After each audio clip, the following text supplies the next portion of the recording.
All right, everyone, welcome back to the 580 Show, episode 89. Myself, Dante, and we got Mr. Darren Zola joining us this week. Just Awesome to jumping be in. here. Yeah, awesome to be here again.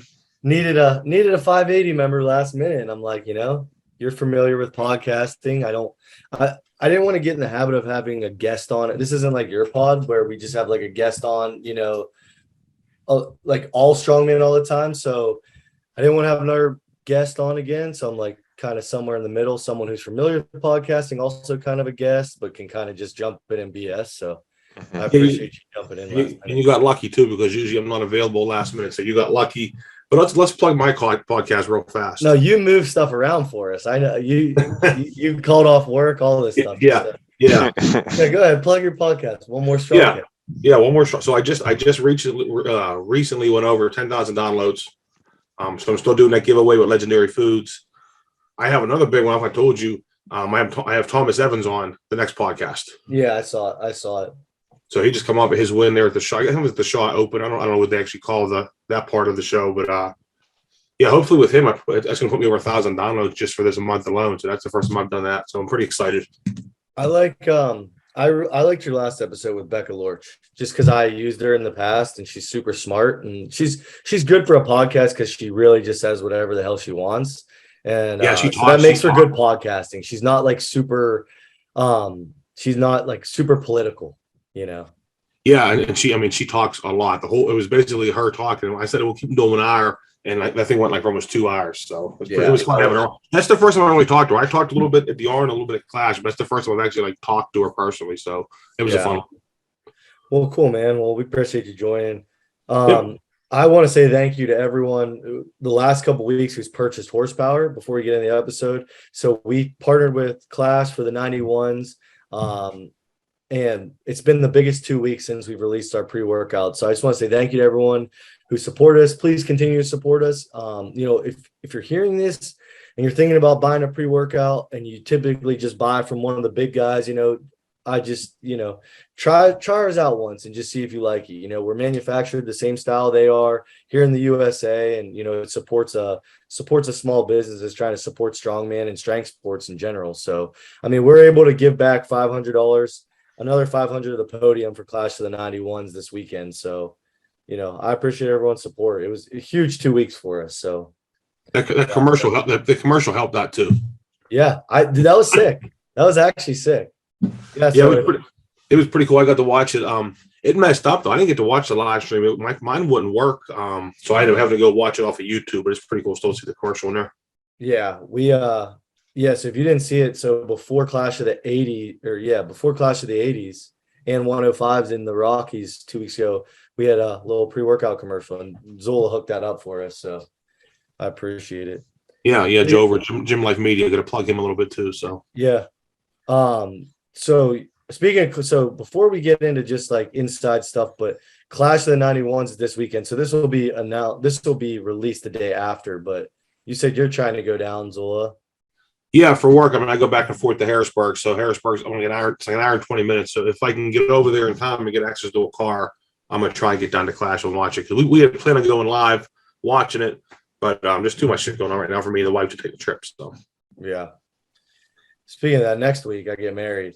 Now I'm gonna do a podcast with just Dante. I got to ask you about this, but I will do it in person because it's just me and Allie. If you have time this week, but I'm gonna do just a podcast with just me and Allie because our podcast releases on Sundays and we get married on Sunday at night, so the pod will release right when we get married. So if you're not at the wedding and you want to support us, go check us out and kind of hear. So that's why the podcast or the wedding was scheduled for Sunday. Yeah, just for that. Well, 2 reasons, Dante, because so we can do it the same day as the pod so we can get bigger numbers, and so we don't have to miss training on Saturday with strong. There we go. So double whammy. Don't have to adjust my training at all. So I did that for you guys too, Dante. So you can all adjust your training. You're welcome. Appreciate it. But yeah, just a lot of guests to kind of turn into a Clash podcast for 3 weeks. So I wanted to kind of get away from that and just go back to our normal 580 show stuff. Just what you know what I saw this week a lot of, and maybe the last 2 weeks, and I can picture Zola being one of these guys, but the hate that sumo deadlifting has been getting on Instagram. Have you noticed that, Dante, the last couple weeks? Yeah, all those memes where they put like the voices over it and everything. Yeah, like it has been like dragging sumo deadlifting through the mud. I get you can't do it in strongman, but I would say conservatively 95% of these strongmen can't deadlift more sumo than they can conventional because a lot of them are bigger, less mobile gentlemen. Yeah, half the time sumo's mobility overall. If you don't have the Yeah. mobility, you're not going to be able to get in that position.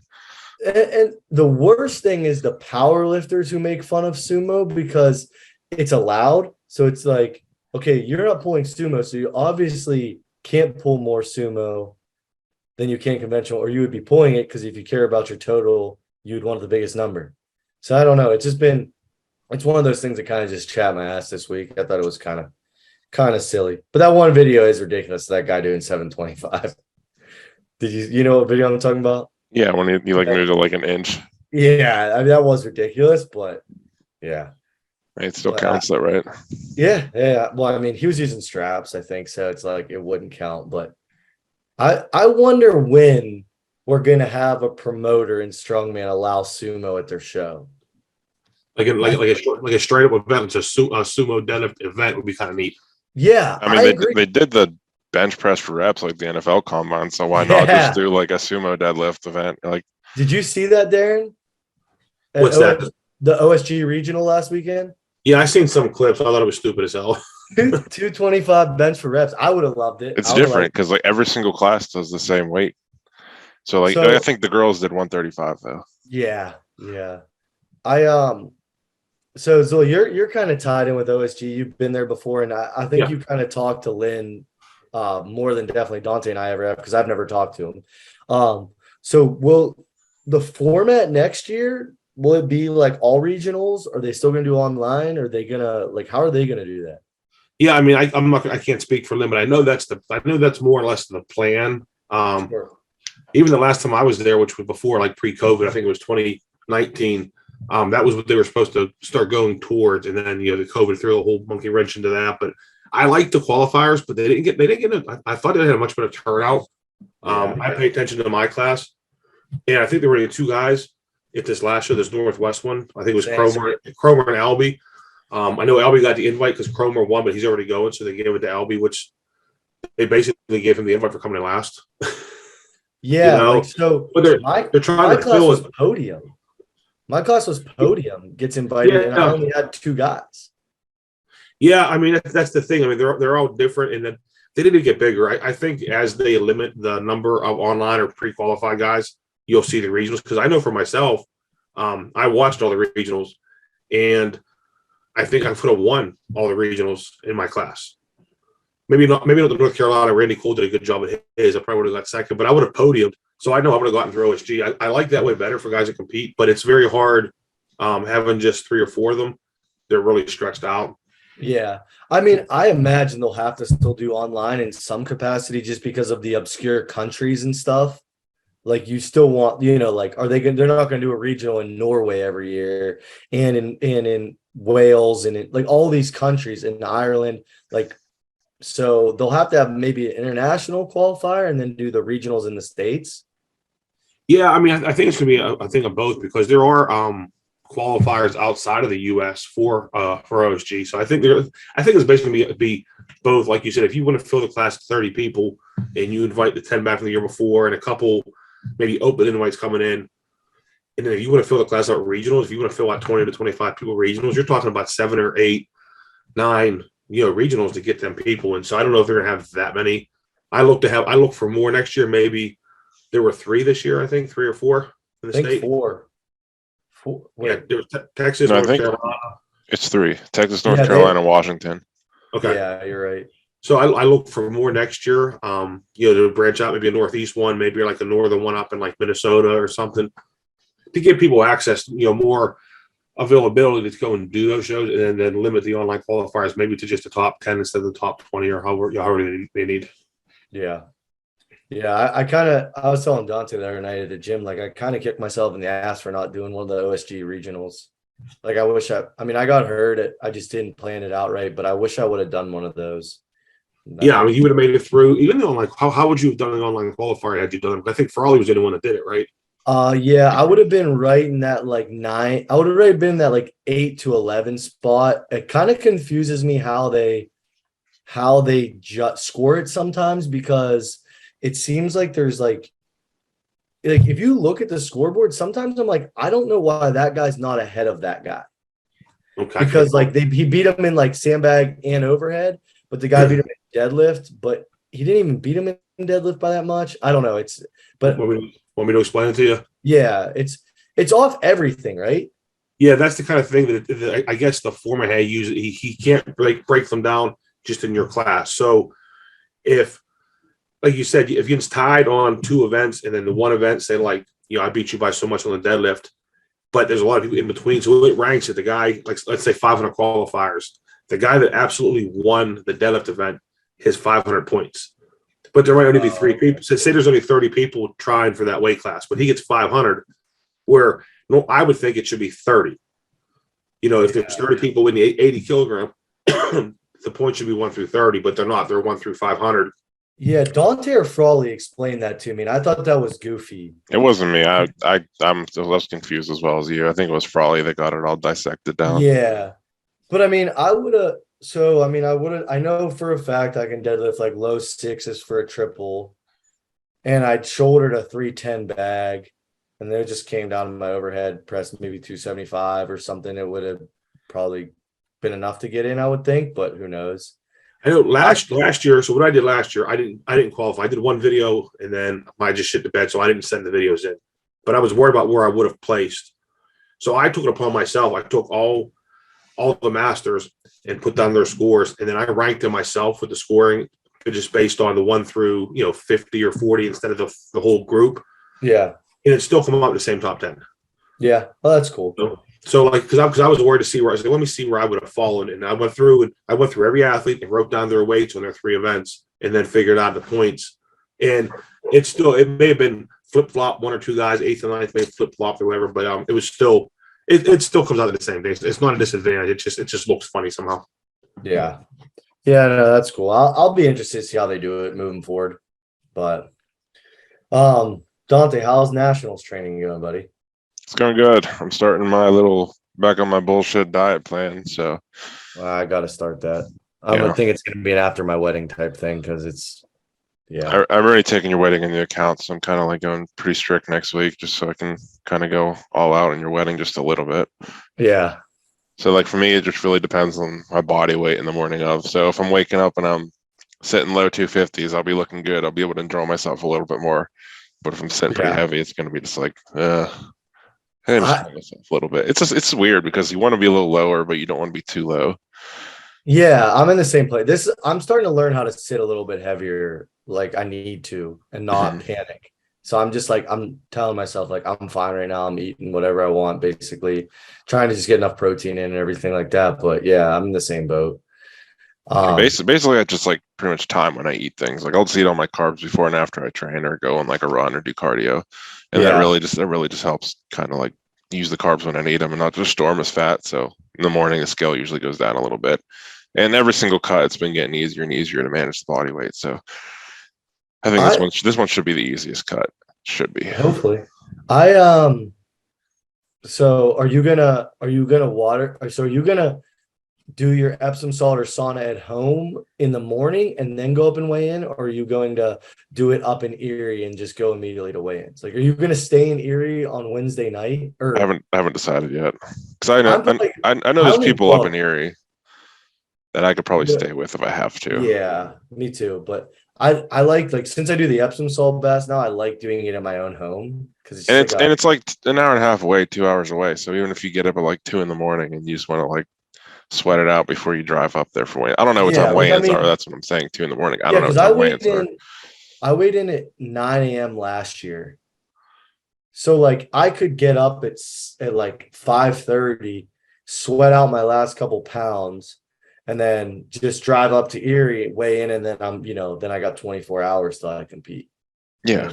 Get your so IV bags in, whatever rehydration shakes. We got to figure out our IVs too still, but yeah. So if you guys are on the Nats and you guys can give IVs, reach out to us. Yeah, please. You have to be a nurse or some credential, but yeah. Yeah, I got a question before we move on to something else about the wedding. Okay. Is there when I got married, I didn't know you guys, so obviously you weren't at my wedding. We had a signature drink. Is there a signature drink at your wedding that includes horsepower? There's a signature drink that includes 580 barbell. That's what I'll say. Okay. Yeah. No. I can't be giving like my 65-year-old aunts like horsepower during the day. It'll turn in. That dance floor will be. Maybe we want to because the dance floor will be extra. Zool, you gonna cut rug at the wedding or what? I do not. No. We'll get you out there. I'll tell you this. It depends on the music, and I'm really nervous about what kind of music you're gonna play because I hate all the new music that usually go on. We like a lot of the older weddings type stuff. Okay. I don't think we'll be playing like a lot of like no mumble rap. Yeah, no, I don't think so. I don't think you'll hear a mumble rap song. So but it's funny. I've been telling people about going to your wedding. Like I don't know why I'm going because I'm older too. I'm closer in age to your parents than I am to you. So I'll just be sitting with you, like with your dad, chilling with Jerry and your dad and stuff, and all you young go out and drink and play and dance and do that. No, shit. You're gonna have a good time. I think it's gonna be at the end of the night. It's gonna be Zola and Frawley at a dance. I think so. That would be a heavy ass dance floor. Frawley and Zola cutting it up. Tell you what, the last wedding I was at, I got so drunk that we reenacted Dirty Dancing at the end of the wedding. There we go. Let's see it. Let's see it. So I don't know. I don't know if I think Frawley's got to catch me because I can't catch Frawley. Hey, people have been missing Frawley. I got three. We're gonna go into questions in a little bit, but I got 3 submissions that the people have been missing Frawley. He was the star of the show. That's why he's grumpy as ever. I can tell you that. Telling you what, I'm watching Frawley's house right now and sitting in that famous recliner chair that was in like the fooding challenge. Yeah, I can see why he grows so much. That chair is something else. Shout out to Frawley's recliner chair. But back to nationals. What I was gonna say was so I've been looking at the events more and more and the weights now that we're getting closer, and the more I'm doing them and doing walkthroughs of them, stuff like that, just maybe not doing the event weights yet, but doing the events. There's going to be some events that I don't even think a third of each class is going to finish. I think. What are your thoughts? I could agree with that just because some of them are pretty long. Like the farmer is 160 feet or 160 total feet, and they're heavy. Yeah, so I can see some people not being able to do that. Okay, if you look at take I don't know your sandbag weights exactly because it's a 5-bag sandbag over shoulder medley. It's like 242 to 330 or something, I think. Like if you look at my weights, our weights for lightweights are heavier than the middleweights weights at this OSG regional. Yeah. You know, that people are struggling with. Like our sandbag ends at 290, but it goes 200, 220, 240, 265, 287. That's a 175-pound guy. I don't know how many guys are going to finish that in the minute, especially that last 287 bag. Yeah, dude, you think about it. Like we do like reps of 3 in training or whatever. And we're like gassed with not even the heavier bag. So you start lighter, and once you get heavier, that's going to take a lot more wind out of you. That's what I'm worried about. Not going to be able to have the wind to finish that event. The farmers is 160 feet. I'm fully confident in the farmers. Well, that's your best event, though. Yeah. Is that 40 down 4 times, or is that 80 down and back? So it's 40 down. It's 40 down and back, and then you jump out of that implement and you go to a heavier set of farmers. Okay, that's what I thought. Yeah, 240 back, and like mine's 240 and 260 a hand, which I think that's doable for me. I think I'll finish, but like I don't know how. I don't know. I'm interested to see how it's going to go. I really am. Well, I think most time, and I've been preaching this since I've started this, a third. Like, yeah, you always have one freak, so 1 out of 10. So whether it's 1 or 2 freaks in the group, a third should finish well, a third should barely finish, and a third should not finish. So, and I see that a lot in nationals. Sometimes I see it even more not finishing because if they make them heavy. I know your weight's a little bit because obviously I got Tyler and Troy competing, so I'm paying attention a little bit. And they just released our weights and our events for our nationals for me and Jerry. They're cool events. What do you think about them? The Masters Nationals events for strongman. Well, I'm happy Viking Press because that's probably the least that's the pressing event that puts the least pressure on my knees. Yeah. So being my knee is bothering me again. Actually, Viking Press, the max hammer tower deadlift is cool. I think it's a boring event. I'm not really a big fan of max deadlift events. I'm not either. I'm so tired of them. They take a while. Yeah, it's just I don't know, the jumps are 50-pound jumps, so a lot of times you might get one or two. I mean, it's not. Yeah. It's heavy. It's not crazy heavy. But those jumps are going to add up real fast. There'll be a lot of ties. The medley, I love the medley though because you can do it whatever order you want to. It's a sandbag, duck walk, and farmers. Oh, that's cool. But you pick the order, so I really like that. Dude, duck walk. We were talking in the gym.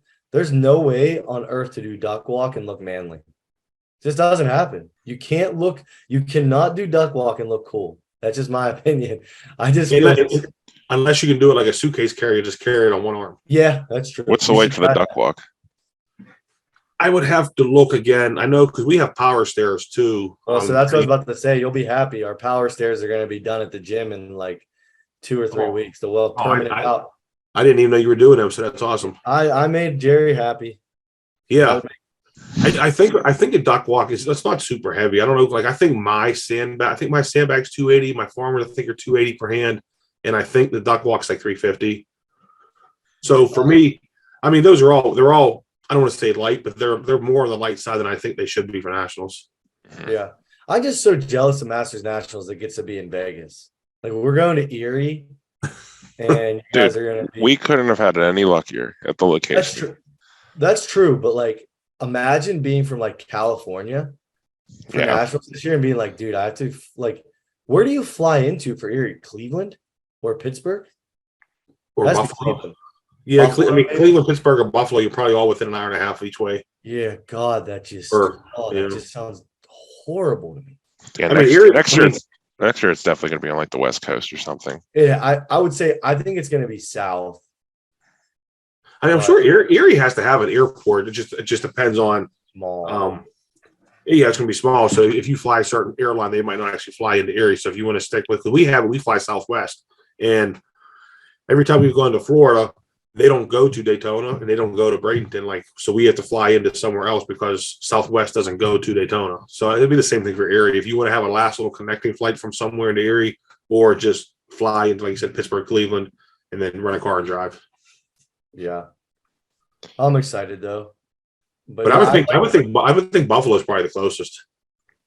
Yeah, it should be. I don't know. Like you said, they're probably all within the same distance. Yeah, they're all just so close that it probably just whatever flight's cheapest, to get whatever is most convenient for you to fly into at that point. I use nationals for me and the wife for April is like a vacation thing. So we've gone to some nice places. We've also gone to like Detroit, which was very nice. But I couldn't imagine trying to sell my wife on a vacation to Erie, maybe in the summer, maybe, but not in October. Yeah, in the summer you can go like on fishing charters. There's like Erie. There's a couple other things, but there's not much to do out there. It's good for us, so yeah, whatever. But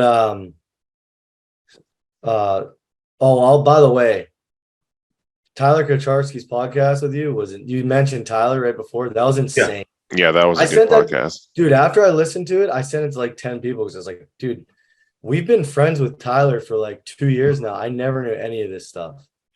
Yeah, he keeps it pretty quiet. I know when he first started working, I don't know how it was he reached out to me. I don't know if he did a show somehow and I took him on as a client, and I didn't know any of that. And then he told me that he's had past problems, and I was real apprehensive about working with him because I'm like, I'm dealing with this guy. Like, for me as being a coach, and I mean, you're just kind of the same way. Like, I'll take anybody's money.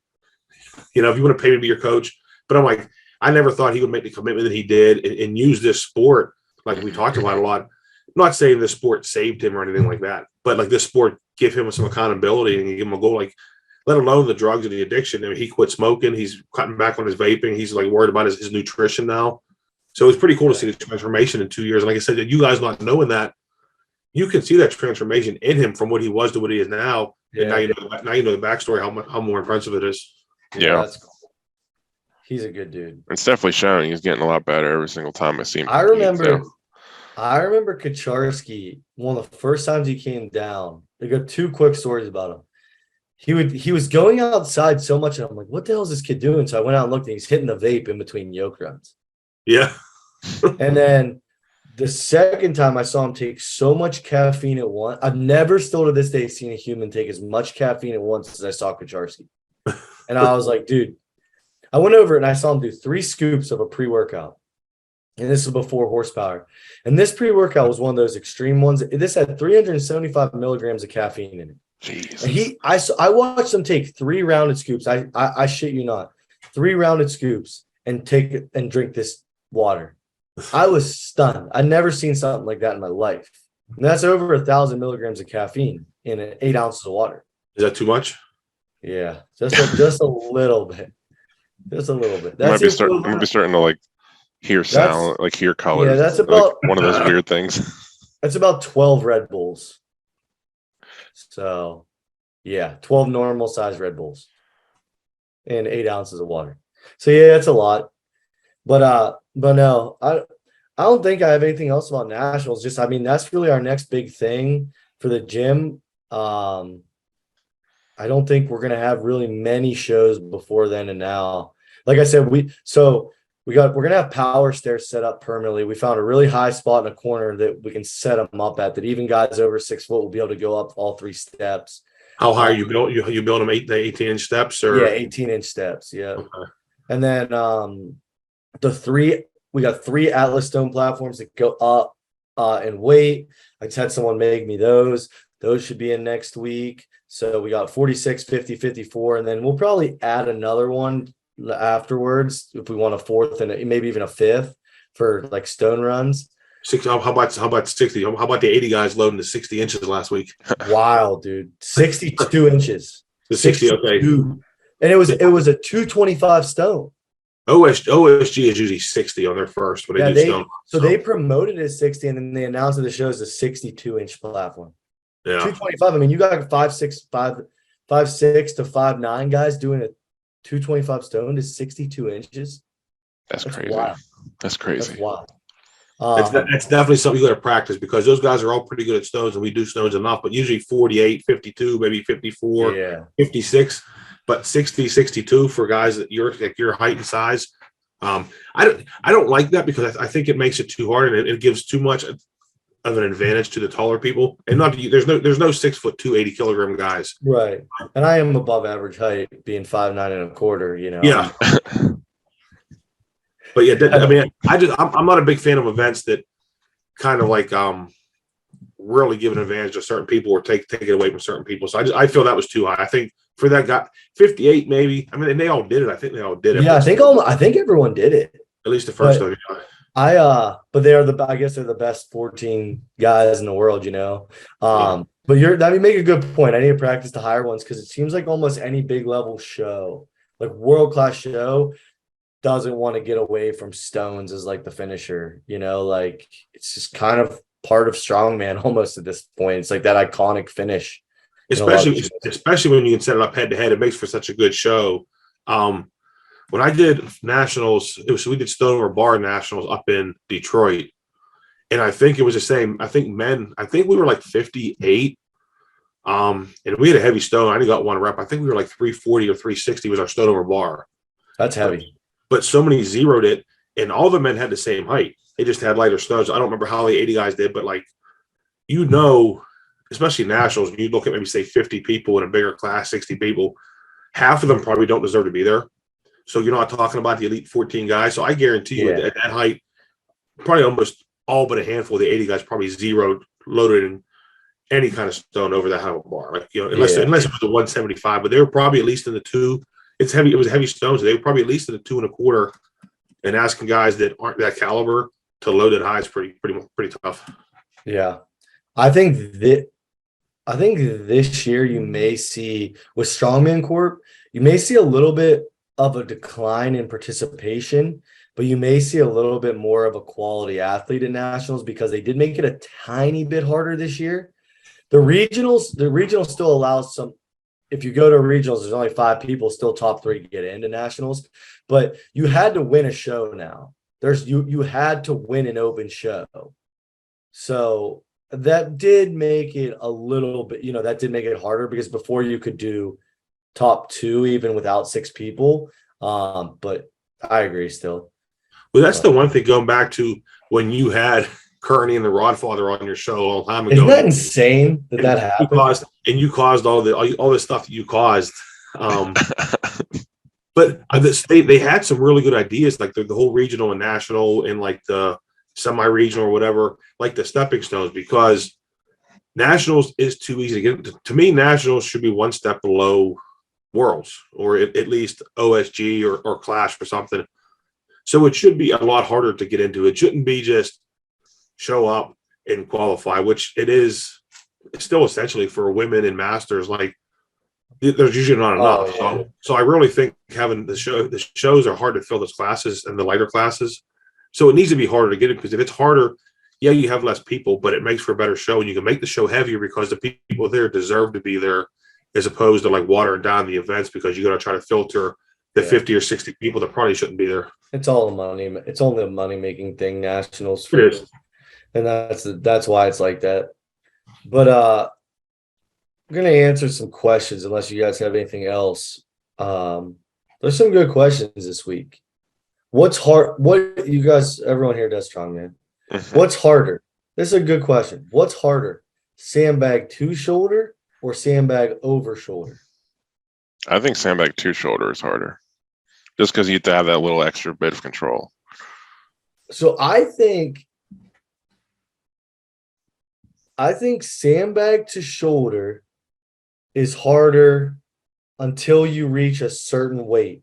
And then I think sandbag over shoulder is harder than sandbag 2 shoulder. I would say for me, sandbag over shoulder is harder.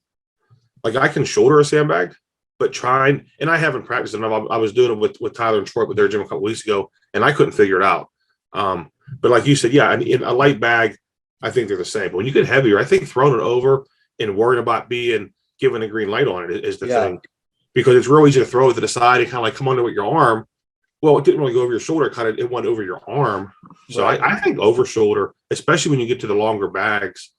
I don't know. I have no problem shouldering a sandbag. Well, like if you think about like my class, okay, so say like you have a 175-pound guy, and like last week I was practicing with my last bag, like the 287, and you really have such a small window once the bags get that big to cleanly clear it over your shoulder. Like I can hold it up on my shoulder, but like to smoothly get it over after fighting to get it up there can be really hard. Like think about the girls. I mean, some of the regional footage I've seen, like some people were pretty like. How are they going to judge that in nationals? That's what I don't know. If they're, I'm going to watch the women, because if they're judging that lenient in nationals, dude, I'm chucking those things. I'm saying if you get like the big bag, just get like an inch of it over your shoulder. If they're counting that, that counts. But it's a hard event to judge. That's what scares me on an event like that is how do you judge it? So hopefully, I don't know how strongman will ever done the nationals. I'm hoping that each lane has the same judge, because like I've judged, you've judged. No. As long as you're strict, so if it's different, if you're running 5 or 6 lanes all with the same weight class. Yep. And the judges are strict, so I don't like it. If you're a one strict judge and you're just judging the masters all day long, you should judge them equally. So whether you're hard or easy, but if you have multiple judges with multiple lanes and one guy's given, like you said, oh, you got part of it over your shoulder, that counts, and the other person says no, it's got to go completely over your shoulder. Like it could just cause a lot of issues with scoring. Yeah, there's pros and cons to it. Like I agree wholeheartedly. Like especially on an event like this where you can really do it, and like if you're all doing a max deadlift, like some people may have that soft lockout, but then again, I like going and like I think it's 6 lanes this year. And it's 6 lanes of your class, like based on how like the standings were on the last event. So it like when you're doing something like a yoke or like an arm over arm, and you can kind of see out of your peripherals, like dude, this guy's going like fast, like that's a pro. So, but I agree, like, I can see it both ways. So I'll tell you a quick story about my experience with that. And like you said, the peripheral vision, it helps you go faster when you're doing the same. My first nationals in Louisville, we had Conan's wheel, and they ran 4 lanes, multiple heats, but it was all the same group. So it was like 1, 2, 3, and 4 were all masters. So I was going closer towards the end. So April, like I knew I was in lane 2 or 3. I was one of the middle lanes.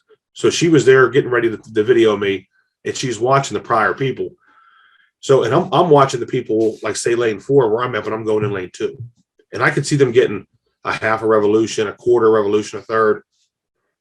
By the time I get up, I have to walk by April, and she's like, "You need 4 revolutions." I'm thinking, like, what the fuck are you talking? Like, I'm just watching guys getting not even 1, and she's telling me I need 4. And I think I got close to 3, and I finished 4th or 5th on that event. And all the guys, now granted, it was me, Ken McClellan won the event, like Mike Cromer, Lee Woody, like all the top guys, they were all in that lane. But the top 4 or 5 scores all come from lane 3. So I don't know. Lane 3 might have been misloaded because I see that sometimes it shows where I'm like, it's really funny that you watch a certain heat, you watch a certain thing, and like, wow, all the best people were lane 3. So it makes me think that maybe the ground was different, or they may have forgot to put a plate on it, or we were just the best 4 or 5 guys. Yeah, it could be. But I watched that recently with a car deadlift at a show. I was worried about that with the 80s because the first couple of heats, all the guys on the car on the left were banging it out. Yeah. And the guys on the right were struggling. And I'm like, and they had to get them cars last minute because they were supposed to use the Jeeps and they switched it. Gladiators. So I'm like, I don't know how close these cars are. And doing car deadlift, like it could be the same car, but a different model, different amount of gas, different whatever could change it. Yeah. Yep. That's one thing people don't realize is the gas. Yeah. So you get like a truck pull, like when you get these big semis, those tanks are so huge, depending on his tank level, it can really sway how heavy that truck is that you guys are pulling. Yeah, you just got to stay heavy with it, Zola was the only guy. You got to help us with arm over arm pull, because actually I was impressed by you the one time I saw you do arm over arm pull. Yeah, I just need to get down to the gym to show you guys some stuff. PA's strongest man. You were you won that event by a lot with like a whopping 13-foot pull. Yeah, that was that was a case of them not testing that right. I guess they tested it the other way and it was too easy. So they made the truck come that way, and then they made it impossible. I know you guys didn't go to I don't know if it was Ohio's Strongest, the show that Dylan ran, I think before you guys opened your gym. No, we weren't there. They did truck pull, and then they were loading. It was a car trailer, and then after each heat, they loaded cars onto the trailer, but not to really anybody's thing. So Dylan's dad was driving the truck, and he basically told me that it was downhill. So if he just took the brakes off, the truck would basically roll by itself. So the people were pulling the truck with the things. Like I asked him, I was like, if I just let you roll down the hill, what kind of time? And he said it'd probably be about the same time. So like it was, and that was the thing. They tested it the other way, but it was slightly. Looking at it, it looked level. They tested the one way, and nobody could move it, so they went the other way. Well, now you're downhill. So basically, he had to keep his foot on the brake until like he felt the person pulling it, and then he kind of let off the brake and let them pull. But essentially, it would have rolled on its own. Yeah. When's the next flavor coming out? I'll announce that when we know for sure. Just working out some minor details right now. Horseradish, right? that would be the best selling flavor. Dude, my dad loves horseradish. Your dad will come down and start cleaning and fixing stuff like every day. This question is really, really, really hard. What's a good body weight percentage for deadlift? Like your body weight, or like compared to your body weight? Compared to your body weight, I think is what it's asking. So you know how people are like, 1-time body weight, 2-time body weight, 3-time body weight deadlift. I think it really, really depends. Like it depends. Okay, if you're trying to be an elite deadlifter, my class is 3-time body weight minimum. You got to be good, to be decent. I mean, that's to be what's 176 times 3. That's 528. That's not gonna. And you got to be 3.5 times body weight in my class to be competitive. That gets you 600. 3.5 times body weight. I mean, Dante's class. Like if you're a middleweight, I mean, this is based about 3 times body weight. That's to get you a 700-pound deadlift. But like it depends. Like if you're just going to the gym and just to get stronger, I wouldn't really worry about that. I would worry about just hitting PRs. Like, if you're a 225 deadlifter, set a realistic goal for the next time you max, and don't max every time you come in. Do 4, 5, 6 weeks smart of just training volume, training hard, learning how to deadlift efficiently at a lower body weight, and then max again and say, I want to deadlift 245 now, my next time I go. And then you do it again. You smoke 245. Okay. In 4 weeks, I want to deadlift 275, and stuff like that. It's really, I don't know if you guys have an opinion on that. That's a really hard one to kind of. I mean, I can kind of agree with you say, but it really just depends on the day and the competition too, I guess. And if you powerlift and strongman, I don't know. There's a lot of different variables. If you're powerlifting and strongman and doing strongman, you got it. If you want to be competitive, it's going to be over 3 times body weight. Yeah, I just seen something recently on it. It was basically just like one of them charts. Like if you're stronger, so I want to say if you can bench your body weight, you were like in the top like 90% of men. Yeah. If you like double your deadlift, double your weight, you're in the top 90%, and it was like 2.5% on squat. Obviously, it changes. You're half my size. You're saying 3% to be elite. Well, for me, three times my body weight, I'm up there with fucking 1,000-pound deadlifters. Yeah, so that's why it's hard to say. Like the weight classes are like about 3 times, but then when you get into super heavies, it's like it's just more of a number. Like a number is good. For the average gym goer, though, I think if you can deadlift twice your body weight, if the average guy's 200 pounds and he's coming in and he's doing a 400-pound deadlift, getting close to a 500-pound, that's a good that's a good strong deadlift for an average person. Now, when you start talking about actually being competitive in the sport or being elite, now you're talking 3 times. But if you're in the 2 to 3 times, somewhere 2.5 times your body weight, it's very impressive. And I always forget about that too. That's like, okay, so my buddy Jimmy was just home for a while, and he lives in Atlanta and he trains at more of like a commercial style gym, and he loves training at 580. He just doesn't have something like that around him at like a barbell club. And he came home last time and he's like, you forget, like he telling me about different lifts. This guy did this guy, I'm down there. This guy's deadlifting 5 plates. And it's impressive to him to see that. But like, I'm kind of numb to it now because I see it frequently. I'll go down and for all these deadlifting 700, we got people normally deadlifting 6, squatting over 6, benching over 4. You take for granted like that. And it's not really normal. You know what I mean? Yeah, if you step back and look at the average gym goer, like you said, if they put 4 plates aside on the deadlift, that's a pretty big goal. It's a pretty big number for the average person. 2 plates on a bench. Yeah.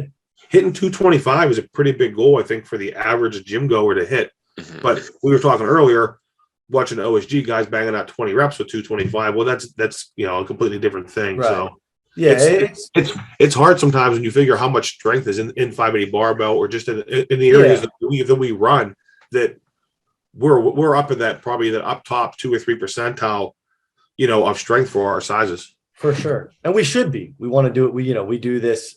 This is what we do for fun. So we should be, But that's a good question. This is another really tricky one. Is what's your shoe of choice for strongman type events? So if you're saying strongman type events, we'll say, so moving events, I just got a pair of Reebok Nanos, like my first ever moving shoe, because Nationals has a lot of moving events, farmers carry, sandbag over shoulder, stuff where I'm actually moving a lot. And I love them. However, strongmen, we change our shoe, dude. We're like fashion models. Like we're doing like a photo shoot. You go to a strongman comp. Like I think about my training tomorrow, right? So I'll squat. I squat in my heeled shoes, my Olympic heeled shoes, because I'm doing a back squat. Even if I was doing a front squat, I squat in Olympic lifting shoes. Then I'll do farmer's deadlifts, and I'll deadlift those in my flat soled deadlift shoes. Then I'll do arm over arm pull. That doesn't really matter. And then I'll do sandbag over shoulder, and I'll go to my Reeboks. So like, it's silly when you think about it, but I change my shoes at least 3 times during training mode. I have like 3 pairs too. I asked that exact question that Brian Shaw, the first seminar, did, and he said it depends on how many events, and he has at least 1 pair of shoes for each event. Like you said, lifters for overhead. I wear my lifters for stones, sometimes for squat. I like Nobles. As a flat soled shoe. I have 2 pair. I have a low pair for my everyday, then I have a high pair for my moving event, so it helps my ankle a little bit. I deadlift in socks. Some people wear boots, like they'll wear like a high boot for like fucking doing stones or something, because it gives them a little bit of a heel to them, make them a little bit taller. But it's essentially 1 pair of shoes for every event. Yeah. Yeah. But if you're looking at one, like I said, the Reebok Nanos are good. The Nike Metcons, I think, the Nobles or Chuck Taylors, and I see a lot of people wearing the old original like Nike, like the Air Jordan, like the first series, or something, because they're just a good flat soled. So it depends, but if you're looking for one shoe, probably one of them flat soled ones. But when you actually get into it, I mean, you're like you said, you're probably rolling in with. I always have 4 pair of shoes in my bag at least. Mm-hmm. Yeah, I love the high top Nobles. I just feel like you get a lot more ankle support than like a Converse or something. I don't like Converse. I just don't like the way my feet are. Just my toes are like. They look like an old lady's toes, like a 9-year-old lady has like these toes that are like crunched up on each other and like all looking different ways. That's like how I feel when I have Chuck Taylors on, because like they're just too narrow. Yeah, I think the Nobles took over. Like they look like Chucks a little bit, but they're a lot more comfortable. I think a lot more supportive. That's why I love. Do you remember the Mark Bell power shoes that Reebok had? Yep. Reebok power shoes. They stopped making those. I bought my last couple pairs like off like Poshmark or like a site like that. But like those were kind of like the Nobles before the Nobles. They were. Yeah. I love those shoes. But no, that's just a tough question to answer. Do you guys have anything else? What's that? Just personal preference, pretty much on that answer. Yeah, 100%. You got to try out different shoes and stuff. Do you guys have anything else before we wrap it up? No, I think I'm good. Great episode. Zola, thank you for joining us. Everyone, thank you for listening. Zola was our first our first and only bonus episode, remember? Yeah. But so like I said at the beginning of the episode, I just want to reiterate it, but thank you everyone for the support for Horsepower these past 2 weeks. Please, keep supporting us. It helps us, get more involved in strongman competition, stuff like that, be able to sponsor events, do giveaways, stuff like that. People that have been visiting the gym, Instagram, I communicate with anything, ask me how they can get merch quick. So I opened our online shop back up. So you can just go to 580barbell.com. You can hit the gear drop down tab, and then we have different shirt designs, and we have them in different colors, and they're usually at your door in about 2 to 3 days. So if you guys are interested in any merch like that, you don't want to wait for like a one-time release, you guys can go right to the site. So real quick on what you mentioned about the 580 in the 91 show, I want to give you a ton of credit for doing that, because even though I didn't buy it because I wanted to pre-order some, you supported us. Then I forgot about it. But either way, I think that was awesome what you did, because that's the stuff with the sport is order for the sport to grow.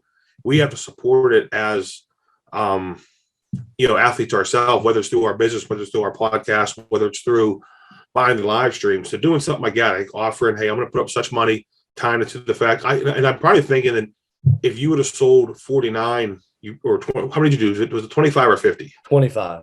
Okay. If I would have sold 19, I'm still was donating. You still would, yeah. So basically what you said is, hey, I'm giving $500 to the podium for the 91s. Just help me sell some stuff, because you would have did it either way. And that's like I said, that's awesome to see you guys doing that. And to be honest, like a lot of the people that stepped up and bought Horsepower were just 580 people that were going to buy it anyway. So we're going to be selling them. Well, you didn't need to say that. Like we got what I love the most about it, and I'm so happy I did it, is that we got Horsepower into like 20 plus people that wouldn't have had it already, like new hands, and the feedback has been great for it. Shout out to I'm going to shout out an entire state, the state of Mississippi. State of Mississippi is I'm going to say it, Dante. It's my favorite U.S. continental state. It's my favorite state. SPA in your eyes. It's there are, besides Pennsylvania, Mississippi is our number one ship to state now officially. So I love Mississippi. I'm a Mississippi guy. So hey, have you ever been to Mississippi? I have not, but we're not shaming Mississippi. I love Mississippi. It's a beautiful state, I'm sure. I won't say nothing then. we're doing we're a guy from our gym's doing Mississippi Strongest next year, so I will be in Mississippi next year. Cool. That's awesome. I can't wait till you guys get to that point that you're starting to travel and doing some of these shows. I know you do it locally, trying to set up a booth. Yeah. But that's the cool thing when you go and actually set up with these shows, because I think that's where you get a lot of the work. You get the word of the mouth, and you talk to people, and you'll sell a lot of stuff. But that's the show and the support too, going up and having the vendors and doing the advertising and sponsoring and shit like that. So it's pretty cool. Yeah, I'd say 2023. I've got a plan already, but we're gonna be seeing you in a lot of other states and a lot of different areas. So hopefully that can come to fruition. But yeah, thank you guys, everyone, for the support. Go. First off, check off Darren's podcast too. We have competing podcasts in the same gym, but as you can tell, we're friendly. But he's doing a giveaway right now, and I believe it ends at the end of the month, right? Yeah. I'm going to take entries at the end of the month. Through Gym Life Media, who I partner under. We have a whole case, not a box, we have a whole case of Legendary Foods tasty pastries. I think that's 4 boxes, and I don't know if there's 12 or 24 in a box. But all you do is just go onto my Instagram and find the 10K giveaway post and just basically just comment and then tag somebody for extra chances. And the one thing, I don't know if you have this problem, I can't get people to go on and give a rating for my podcast. So I said, if you go on to Spotify, if you go on to iTunes and leave a comment or a rating, then you get 10 chances to win. So we'll go leave a rating for us, the 5-inch and Darren's One More Strongcast. Yeah, so subscribe to our YouTube channel. We need subscribers on our YouTube. We're climbing up slow and steady. We just passed 250, which is a quarter way to our goal of finally being 1,000. So we're gonna keep pumping out videos. The podcast goes on there every week. So if you guys can, it does go a long way just hitting subscribe on a podcast or on our YouTube channel. So leave a comment, like it too, help the algorithm boost our views. Yeah. Shove it down Zuckerberg and all those dorks' throats and boost us to the top of the algorithm. So I appreciate everyone. We'll see you guys, hard to believe, episode 90, the wedding episode next week. Check out our Instagram, drop a comment, question for me and Allie. If you have any questions for her about me, if you want to embarrass me. For you Game of Thrones fans, we'll call it episode 90, the Red Wedding. I don't know Game of Thrones, but yeah. I'd love to see that. I wouldn't know. All right, you dorks. We'll see everyone next week for episode 90. See you guys.